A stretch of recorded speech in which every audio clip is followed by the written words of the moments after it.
के ऊपर के दांत बिल्कुल भी नहीं है, नीचे कुछ दांत बचे हुए हैं जिनमें कैप भी लगी हुई है। नीचे एक तरफ पीछे के दांत नहीं है और ऊपर कोई भी दांत नहीं है।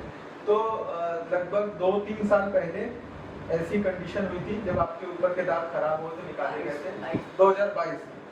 तो 2022 में इनके कुछ दांत ऊपर के बचे हुए थे जिनमें इन्फेक्शन होने की वजह से हम लोगों ने उनको निकाला था। अच्छा, हाँ, आप गिर गए थे। हाँ, घर पे ही गिर गई थी आप, उससे दांत भी आपके फ्रैक्चर हो गए थे, जॉ भी फ्रैक्चर हुआ था, तो उनके दांत निकालने पड़े थे। अभी 2026 चल रहा है, लगभग 4 साल हो गए।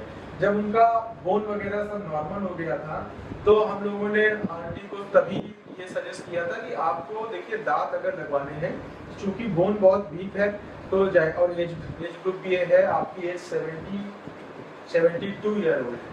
तो ऐसी कंडीशन में हमने उसी समय सलाह दी थी कि आप इम्प्लांट द्वारा हम लोग फिक्स दांत आपको लगा सकते हैं, आप आराम से खाना पीना खाएंगे। पर हमारा डर हमारे ऊपर इतना हावी होता है कि उस डर के चलते आंटी ने कहा कि भाई हम अभी सर्जरी कराई है, हम इम्प्लांट आप हड्डी के अंदर डालोगे तो बहुत तकलीफ होगी, तो नहीं कराया। कुछ महीनों बाद फिर उन्होंने एक पहनने निकालने वाली प्लेट बनवाई थी, तो वो लगाते समय मैंने भी बताया था कि आपकी चूंकि बोन क्वालिटी बहुत कमजोर है, बहुत पतली सी बोन है, तो ये प्लेट जो लगाएंगे तो ये टिकेगी नहीं मुंह में, आपको मतलब दिक्कत ही होगी, कुछ दिनों में आप खुद ही निकाल कर रख दोगे। लेकिन चूंकि डर हमारा इतना ज्यादा था कि इम्प्लांट हम नहीं करा सकते, तो हमें साहब वही प्लेट दे दीजिए। तो प्लेट लगाई, प्लेट लगाने पर काम चलाओ, काम चलता रहा, नहीं पहन पाई। फिर आंटी ने कहीं और से भी प्लेट बनवाई और वो भी पहना, वो भी पहन के देख लिया, लेकिन चूंकि बोन ही नहीं अच्छी थी तो प्लेट कैसे टिकती। तो फाइनली 4 साल आंटी को मेंटली ये बात एक्सेप्ट करने में लगे कि नहीं, मुझे इम्प्लांट अब करवाने ही पड़ेंगे, क्योंकि जाहिर सी बात है खाने में हमें दिक्कत होती है, खाना हम नहीं चबा पाते, हर तरह का खाना नहीं खा पाते।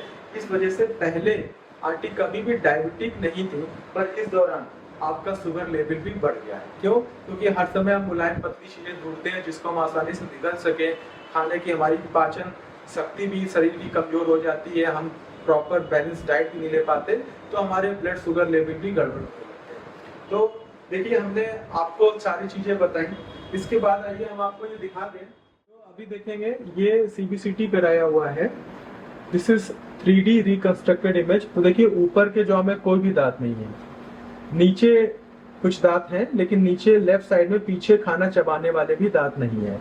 तो आप देख सकते हैं साइड से जब व्यू दिखा रहे हैं तो पीछे कोई भी यहाँ पर नीचे भी दांत नहीं है और ऊपर तो पूरे भी दांत नहीं है। इसी चीज को जो हम लोग ने 2D इमेज में देखते हैं तो इससे हम लोग इम्प्लांट साइज निकालने की कोशिश करते हैं।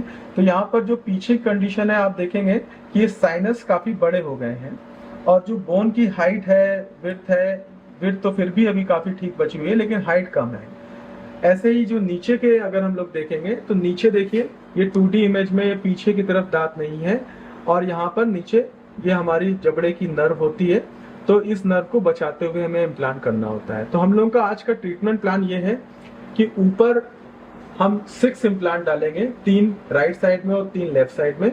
उसके ऊपर हम लोग पूरे इनके ऊपर के दांत, फिक्स वाले दांत लगाएंगे इम्प्लांट के ऊपर।